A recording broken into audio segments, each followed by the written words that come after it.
பெயர் கணேசன். எனக்கு வயது 40 ஆகிறது. எனக்கும் பானுமதி, என் மனைவியான பானுமதிக்கும் கடந்த 2007 வருடம் திருமணமானது. எங்களுக்கு ஒரு பெண் குழந்தை உள்ளார். இந்நிலையில் இருவரும் 2018ஆம் வருடம் தனியாக பிரிந்து, கருத்து வேறுபாடாக தனியாக பிரிந்து வாழ்ந்து கொண்டிருக்கிறோம்.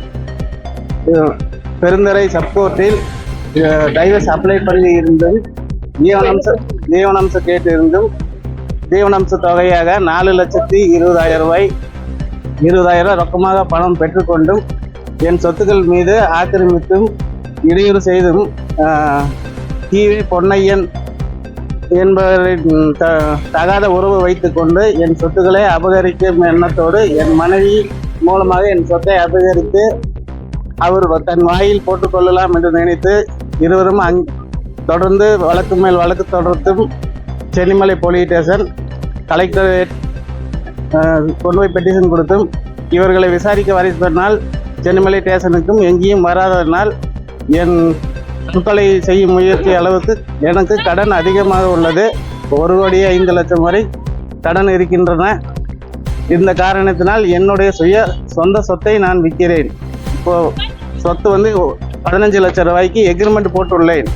இப்போ இவங்க என் மீது தொடர்ந்து அவதூறு வழக்குகளையும் ஃபேஸ்புக்கில் வலைதளங்களில் தவறான கருத்துக்களையும் பரப்பி வருவதாலும் இதன் நிலையில் என் மகளை காவல் நிலையங்களுக்கும் நீதிமன்றங்களுக்கும் கூட்டிக் கொண்டு சென்று ஒரு பெரிய பொண்ணை கூட்டிக் கொண்டு சென்று ஒரு தாய் செய்யும் செயலா இது என்னுடைய முழு சம்பாதித்த சொத்து.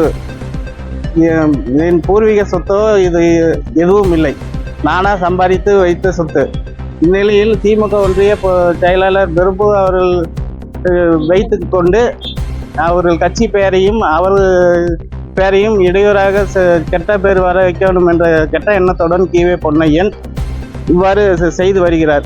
இவ்வாறு மென்மேலும் பிரச்சனை செய்து கொண்டு வருகிற காரணத்தினால் நான் எஸ்பி அலுவலகத்தில் பெட்டிஷன் கொடுத்துள்ளேன். என் மனைவியின் மேலையும் கீவே பொன்னையன் மேலையும். நம்ம ஊர் செய்திகளை பார்க்க நம்ம ஊர் சேனல் ஷபா நியூஸ் தமிழை மறக்காம ஃபாலோ பண்ணிக்கோங்க.